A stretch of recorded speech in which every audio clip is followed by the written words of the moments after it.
Good morning. My name is Dr. Callan Law. I'm the chief at the Odette Cancer Center and a surgical oncologist that specializes in neuroendocrine tumors. It's great to be here with all of you today. Thank you to pNETs for inviting me, and obviously I'm looking forward to all the discussions that we may have. I always find these annual meetings fantastic for an opportunity for providers and patients to get a better understanding of each other and have a really meaningful exchange of information. Today, I'm going to talk to you about surgery, but focused on the small bowel, pancreas, and liver metastasis. And I hope that through this talk, we can give you a really good idea, at least, of some important considerations for this important treatment option. As a point of some disclosures, I have worked as a consultant for a variety of industry partners that I've shown above. I do have some IP for surgical devices. However, none of this is part of my presentation today. I will warn you that I'm going to show you some images from our operations because for some of you this may be relevant and interesting. However, I will warn you that some of these images may be disturbing to some of you. I am going to give you a warning right before I show it so you know when to either turn away from your screen, but again, you'll be given a warning as we go. So for all of you, I want to try and boil it down to some principles because the whole aspect of surgery can be fairly complicated. And what I want to do is put it down to some understandable but not overly simplified principles. And I think the really important thing when we're in the operating room for neuroendocrine tumor is that we had excellent diagnostics ahead of time, that we have customized the surgery for your exact situation, and that we have also understood where surgery fits in a sequence of treatments, not just the surgery by itself. So for our patients, what I want you to be thinking about is, do you know what the problem is? Does your solution match your specific problem? And in terms of the surgical plan, how does it fit? Is there a plan A, B, C, D? How is the overall strategy designed for your situation? NETs can happen anywhere. You'll hear a term called GEP-NETs, which is gastroenteric pancreatic, and this really covers most of the digestive system. As I said, today we're going to focus on these three areas. These are very common areas that can affect you and can have surgical treatment options, and this is where we'll put our focus today. We'll start with the small bowel, which is in this area a central part of your digestive system. It's the longest part of your digestive system. It's in the middle of your digestive system, which means it's nearly impossible to reach with a fiber optic scope, which many of you know when you get an endoscopy into your stomach or a colonoscopy up the back end. Well, it only looks at the colon and the stomach. The small bowel is often the dark side of the moon, if you want to call it, and can't always be easily seen with traditional conventional tests. It is responsible for the bulk of your nutrient digestion, and it is a big part of your immune system because it really, that we are a hollow tube and things are coming into us, so there's a lot of our immune system focused in this area. Now, the biggest thing about the small bowel, because it's in the middle of somewhere, is diagnostics. Like, how do you know where the problem is? And this is really, really important. I can't show you everything today, but as an example, on your left, you'll see standard imaging. And with the yellow arrow on the left side, you'll see that normally we make you drink this drink that helps stretch the bowel out, but it's white in color, and it's meant to be because originally the scans were designed to look at the other tissues around the bowel. But if you look on the right, you'll see that if we used the standard imaging for NETs, you would miss this tumor shown in the red arrow, which would have been completely blocked by the white thing that you drank. Instead, what we've learned is to use a different protocol called an enterogram protocol. And what the enterogram protocol does is it uses a type of contrast that isn't white. And so it allows these tumors, which soak up the intravenous contrast, to actually show itself. Now, this is pretty straightforward, but really, Where it's important is in a case like this, where somebody's already had surgery. If you look at the left side, you'll see a yellow arrow showing where the bowel was patched back together after surgery. But because they didn't have an angiogram ahead of time, and we did this after their first surgery, you can see in the red arrows on the left and on the right side of your screen, small neuroendocrine tumors that are these little light bulbs, but were never detected and left in after the surgery. So unless you have this good imaging, it is not that hard actually to miss further disease that you didn't even know about. So it is important with diagnostics for small bowel to do the appropriate imaging. I've listed here, this is a bit of a technical list, but the important part is that you really do have to go through all of this. Many of you may be interested in what a 68 gallium dotatate PET CT would show, and on the right side of your screen, indicated by the red arrow, you'll see how a 68 gallium PET can show us activity in the bowel.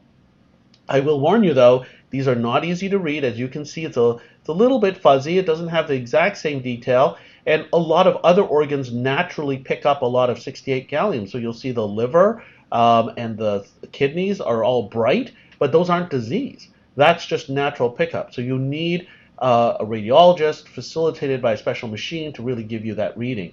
But it does help, and it does help us understand when we see a lump and we're not sure what it is, whether or not it's a neuroendocrine tumor. For surgery, there's a lot of technical details. These are some of the technical things that we want to do. There are a lot of important things with small bowel. Again, 30% of people can have it in multiple places, like the scan I showed earlier.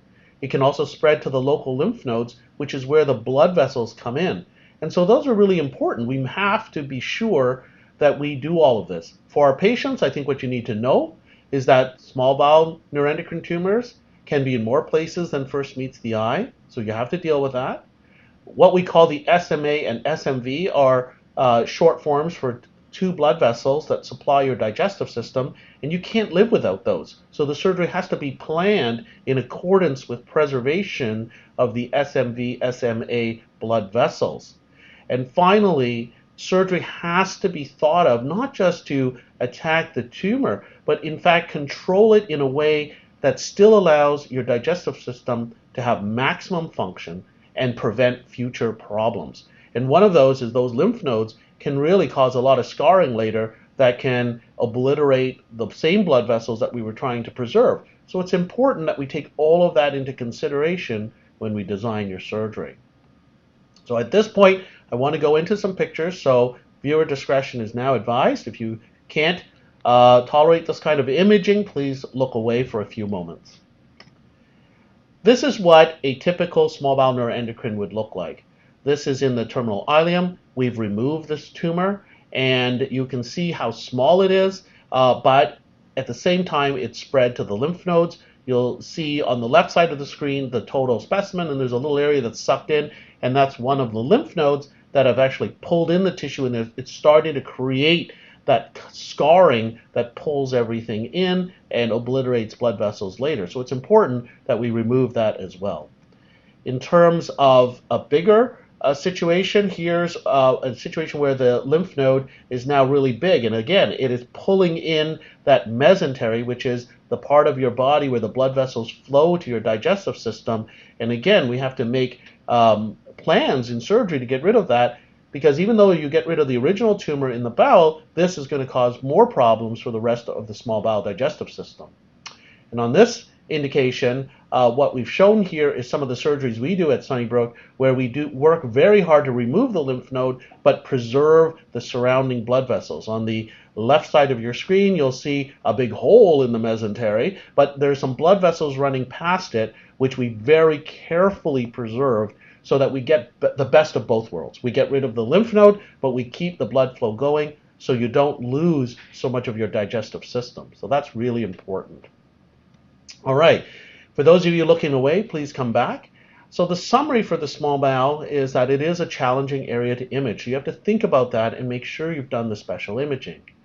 The second is that for the treatment, it has to be definitely part of the treatment. We shouldn't just leave it. It should be considered for removal where it can be done because of the future problems that these tumors can can cause, including blocking the bowel or, like we talked about just a minute ago, pulling in these blood vessels. And finally, the surgery is definitely an important part of this treatment. However, it must be taken into consideration that we have to keep the length of your digestive system as long as possible and yet still get all the disease out so that we can maximize tumor control while optimizing your future quality of life. It has to be planned really carefully. Moving further, the pancreas. It's an organ we don't normally think about, but it's very, very important part of your digestive system. It has both a hormonal or endocrine function, and the most famous of this is the production of insulin. It also has what we call an exocrine. This is not related to hormones, but is actually the function of the pancreas where it produces digestive enzymes that promotes the absorption of nutrients from the small bowel. So it's very important. Now, these two functions aren't in separate part of the organs. They're completely intermingled throughout the entire pancreas, so you can't separate them. Now, that's important when we consider what happens in the pancreas, because there are actually two types of NETs. And one of them is what we call a functional pancreatic neuroendocrine tumor. These actually overproduce the hormones that the pancreas normally makes, and that can be obviously very harmful to our patients. And at the same time, it can also be non-functional, where it doesn't make any hormones. And this is actually very important. There are two different types. The hormonal ones can cause a lot of problems, not just from growth or size or spread of a neuroendocrine tumor, but in fact, the hormones that they produce can cause a lot of damage in the body. The non-functional ones, though, are a bit different. And really, that one depends on size. And we're going to talk about those in a minute.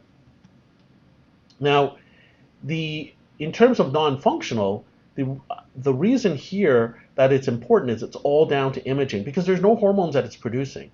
And interestingly enough, and also fortunately enough, a great majority of these are small. They're under 2 centimeters. And they can be watched, actually, because those ones, the small ones, can sometimes be just nodular growths that grow to a certain size and then they just stop there. They don't produce hormones that harm you. They don't grow any further. They don't spread. But you've got to figure this out. Now, the location of it is also important. In this diagram, you'll see, particularly on the right side of the slide, we indicate to you that the pancreas is made of 3 components: the head, the body, and the tail. And most importantly, the further toward the head or in the head that you go, the more pipes and other structures run through there. And you've got to be very careful about choosing an operation in this area. In the tail, maybe it's a little bit easier. However, overall, if it's a small tumor, we can monitor it. And what we're looking for is any signs of growth or any signs of pressure on that pancreatic duct, which is the main pipe that drains the pancreas. If it's affecting it, then it may require surgery for sure. But this one is really non-functional pNETs. This one is really down to size and behavior, and that can only be determined by good imaging and imaging over time. The other type of pancreatic neuroendocrine tumor, the functional pancreatic endocrine tumor, can cause a lot more problems. This diagram is fairly complicated, but it can show you that it can produce a variety of different hormones. These can lead to a variety of different symptoms, and the symptoms are driven by the hormone overproduction. So the situation here is a little different. I'm not so worried about size or growth. I'm worried about them, but I'm more worried about these hormones that it's producing. So here's an example where really this patient came in with a glucagon-producing neuroendocrine tumor of the pancreas, and it actually causes your skin to go in, really to fall off, and it causes this rash all over the body. This is a relatively mild one, but it can be a lot worse where you almost have a burn. And the amazing thing is, after surgery, which you'll see on the right side of your screen, this was within 14 days of the surgery, and the skin is already clearing up. And it's all because of hormone production. I'm going to show you some pictures here, so viewer discretion is again advised. I'll let you know when it's over. So here is the operation on the pancreas, and what you'll see is when we can, we'll try to do it laparoscopically. So this is a camera view. You'll see the end of the pancreas up there, and the patient is usually on the side, and we kind of come into the pancreas from the left side of the body. But the surgery can be very varied. On the left side of this screen, you'll see a relatively smaller tumor that in this case was producing insulin, but on the right side of the screen, you'll see a tumor that's far more aggressive in the pancreas, and it's gotten into the vein. And in this case, you'll see something inserted in the middle of this vein. That's a reconstruction where we borrowed another vein in another part of the body and brought it up here to reconstruct the vein that we had to take out for the neuroendocrine tumor that was invading it. So pancreatic neuroendocrine surgery can be very different for the very different tumors that form and for the very different patients that present. So in summary for this, it's important to remember that there's a big difference between the two types of pancreatic neuroendocrine tumor, whether it's functional or non-functional, totally different. For the functional, it really needs to be removed. It doesn't almost matter what size it is. It's producing hormones that it's harming our patients. We really need to remove it when we can. But if it's not functional, that's really important as well, because if it stays small and it stays stable, you should not have surgery. So this kind of dichotomy can be very confusing for our patients. I totally understand that, but your surgeon should be able to take you through it, because there is a very good reason to take out a small tumor if it's functional, there is an excellent reason why we shouldn't take it out if it's non-functional. And that's because surgery, the consideration there is, remember, with that endocrine and exocrine function, after surgery, when we remove a part, your function can decline. So the endocrine part might result in people becoming diabetic, and for the exocrine part means you might have a really hard time digesting your food, and you may need to take capsules indefinitely with every meal. And that's okay, but again, you should do it for a good reason. The final discussion topic today is liver metastasis. And liver metastasis is where tumors spread to the liver, and that's unfortunately not uncommon, actually, for neuroendocrine tumor over time. But the important thing to remember is that with the right strategies, we do have excellent treatments that can control even metastatic neuroendocrine tumor, and combinations of treatments will actually result in the best treatment, of which the combination should, in most people, include an element of surgery. But the timing doesn't always have to be at the beginning. It can be after certain treatments, it can be before certain treatments, but those considerations are important when you're discussing your treatment plan with your team. Now, we've done a big study in our group. This was first authored by my partner, Dr. Julie Halle. The point here was, if you look across the province of Ontario, this was over almost 6,000 patients with neuroendocrine tumor, and what you'll see is that, unfortunately, it is not uncommon for people to present with metastasis at a later time. So the dark green represents people that never got metastasis, and you can see that there are some NETs that do better. Look at the small bowel, for example, we just talked about. 40% of people will not have any metastasis, but over the next 10 years after that, almost 60% of people will develop a metastasis at some point. So these are important. Metastases are an important part of our monitoring and of our treatment. Now, liver metastasis can come in three classic patterns. The bottom line with this is that the way the pattern shows also affects our technique in terms of surgery. If it's localized to one area, as in a type 1, that would be far easier for surgery to help you immediately. In type 3, on the other end, on the right side of your slide, you'll see that it's much more spread out, these little dots all over, and at the same time, remember, we have to preserve the function of your liver, so it can't remove that much part of your liver. So we have to think of other options. So the types of surgeries here in type 1 might be just a single removal, but in type 3 you might need embolization, which is a kind of injection therapy into the liver that is done separately from surgery, and you might still need surgery to remove the larger ones that an embolization may not be able to fully address. Now, this is really important because, for example, this study of about 800 patients across multiple centers showed that surgery can be extremely helpful for people that have functional or symptomatic, so they're producing hormones from these liver mets. Again, surgery has a really good outcome there, maybe even better than just embolization alone. But in other people where the tumor is not producing as much hormones, then embolization and surgery both work about as well, maybe, and the overall outcomes may not be as good as in people that had functional. But those are the things that you need to consider, because if surgery is not going to give you that extra benefit, it may be better in that situation to go with non-surgical liver-directed embolizations like this particle injection first. That's really important. So you have to understand how your treatments affect your patients, and this is an example of our really our science trying to help us help our patients. Okay, I'm going to show you some pictures next. So again, viewer discretion advised at this point. So in the operating room, we've devised a lot of devices to help. This was me about 10 years ago, where we developed a method to communicate with our imaging machine hands-free with a Connect interface. Secondly, we've published articles on how to change liver surgery, where you just remove the tumors. And I can actually show you a video of this, of us taking it out here. And you'll see that what we're trying to do is remove the tumor alone while preserving all of the elements around the tumor that are not affected by tumor. And this is really important to preserve our patient's liver while removing the neuroendocrine tumors. Now, this is not the type of surgery that is done in other diseases. In fact, usually we remove more liver because the liver can regenerate.